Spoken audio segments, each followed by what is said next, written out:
आज की इबादत में खुशामदीद। मैं आपसे एक सवाल पूछने वाला हूँ। क्या होता है कि जब आप नीचे गिरा दिए गए हों, जब आप शिकस्तगी का तजर्बा कर चुके हों, क्या आप उठ सकते हैं? क्या आप वहां वापस जा सकते हैं जहां आप पहले थे? तो आए सीधा अपनी इबादत की तरफ चलते हैं।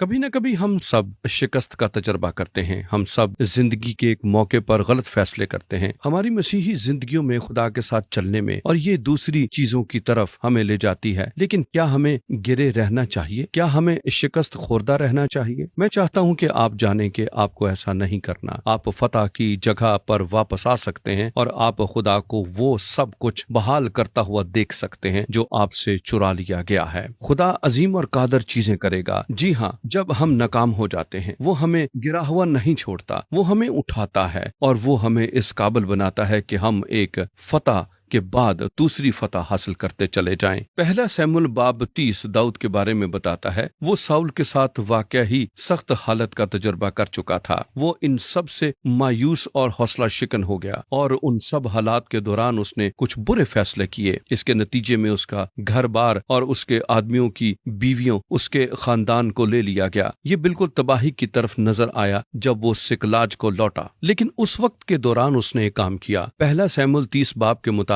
उसने खुदा से पूछा। दूसरे अल्फाज में, जब ये शिकस्त वाक़या हुई और कोई उम्मीद न थी, वो खुदा के सामने हाजिर हुआ और उसने कहा, है खुदाबंद, मैं क्या करूं? खुदा ने उसे हिदायत दी, खुदा ने उसे राह दिखाई। आप जानते हैं कि क्या हुआ? वो वापस आने और अपना लूटा गया सामान वापस लेने के काबिल हो गए, अपने खानदानों को वापस लाने के काबिल हो गए। आप देखते हैं खुदा ने उन्हें फतह दी, लेकिन ये इसलिए हुआ क्योंकि दाऊद ने खुदावंद से पूछा। अब सुनिए, हम शिकस्त से दो चार होंगे, लेकिन जब हम पर ऐसे औकात आते हैं, हमें सीखने की जरूरत है कि हमें खुदा के मुश्ताक होने की जरूरत होगी। और जब हम उसके चेहरे के मुश्ताक होते हैं, वो हमें जवाब देगा, वो हमें रास्ता दिखाएगा। जब मैंने मसीह को कबूल किया, मेरे अंदर खुदावंद के लिए आग थी। तकरीबन 2 सालों के बाद मैंने कुछ बुरे फैसले किए और मैं खुदावंद में नाकाम होना शुरू हुआ। मैं ऐसे मकाम पर पहुंचा जहां मैंने सोचा कि खुदा मुझे कभी दोबारा इस्तेमाल नहीं कर सकता। लेकिन एक दिन खुदा ने मुझे मुख्तलिफ तरीके से कुछ दिखाया। उसने मेरे दिल में उस आग को भड़काया और मैं उसके चेहरे का मुश्ताक होना शुरू हुआ। जिस जगह इब्तिदा में मैंने फतह का तजुर्बा करना शुरू किया और खुदा के चेहरे का मुश्ताक हुआ, मेरे पास एक जगह थी जहां मैं जाता और दुआ करता और खुदा के चेहरे को देखता। जब मैंने दोबारा ये करना शुरू किया, खुदा ने उस फतह को बहाल करना शुरू कर दिया। मेरा ख्याल था कि मैं फिर कभी भी इस काबिल नहीं हूँगा कि खुदा मुझे दोबारा इस्तेमाल करे, लेकिन खुदा ने कहा, नहीं, मेरे पास आपके लिए एक मंसूबा है, मैं आपको इस्तेमाल करूंगा। उसने मुझे उठाया, मुझे मेरे